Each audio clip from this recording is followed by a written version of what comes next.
short explanation about my old engraving days before I took up full time with the actual painting.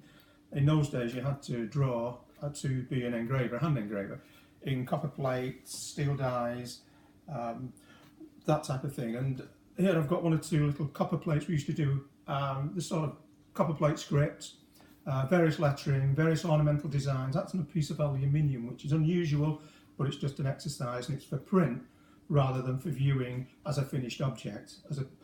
For instance, like if you had an item of jewellery, you know, when you engrave an item of jewellery, it's to be looked at like a painting.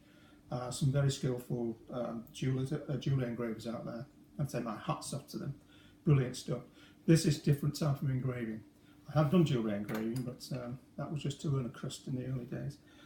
Here's some of the tools I used to use. Still do, actually, as a matter of fact. Some of them are homemade, some of the handles are already pre-bought. The actual metal itself has been made from what they call silver steel, and you harden and anneal it, that type of thing. And some of these tools, the type of tools we're using today goes back hundreds of years, and they have different names. You know, you've got a burr ring, you've got a lozenge, you've got a round, you've got a square, flat, different types of engraving tools, excuse me, doing different jobs for different types of lettering and illustration work. Excuse me. We have here some clamps, different types of clamps you can use, which you use for holding your pieces of metal or item of jewellery, that type of thing. I've got what we call a boss pad here. And the idea of that is so, because when you're engraving, you pick up the graver with one hand, you hold the plate with the other, and you need to move that around that fashion. So actually you're moving the plate rather than the engraving tool itself or the graver itself. And that is the general idea of it. You get quite used to doing that action, but you do need this pad to do it on, otherwise you get a little bit stuck and that doesn't work. Eyeglass, magnifying, different types of magnifying glasses are used. There are different types of punches used with homemade hammers. Goes back to my youth as an apprentice. And these are used I've seen it all, it won't damage it that way. And you can get various designs out of it by tapping into the metal itself. Just different ways of working really, and to get different effects. As I say, the idea of this type of engraving is to work as a finished print object, copper plate script. The copper plate itself, this particular one, you probably won't pick it up on the tablet there, but this is back to front, and it's actually a copper plate script.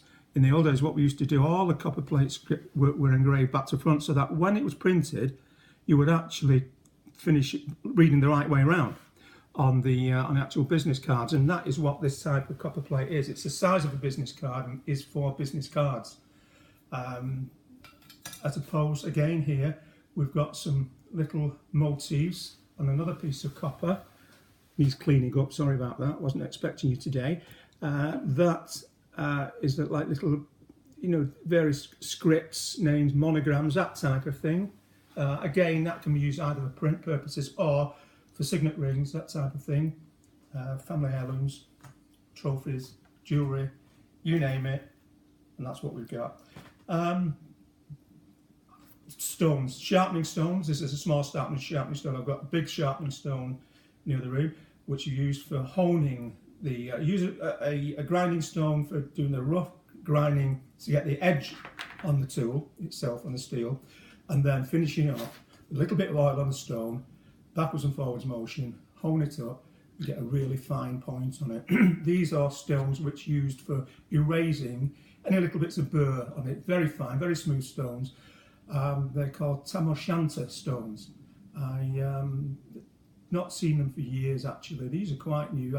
As you can see, I've not used those particular ones. I've not seen them because I've not actually been involved in that process for some time. But that's a type of stones we used to use. It's called a tam o' shanter. Beautiful stones, made for polishing and erasing rather than for using to sharpen your steels up. I think that's more or less it as far as I can see. As I said, various punches, various types of tools. I've got also here a burnisher, it's called a burnisher, and use that if once you get your copper plate ready, just before you start to engrave any of the work, You burnish over it lightly, backwards and forward motion, taking out any slight scratches, and then you buff it up to a complete mirror finish. And then, and only then, will you start to inscribe your work prior to engraving. And that is about it for now, so hope you enjoyed that. See you later. Bye.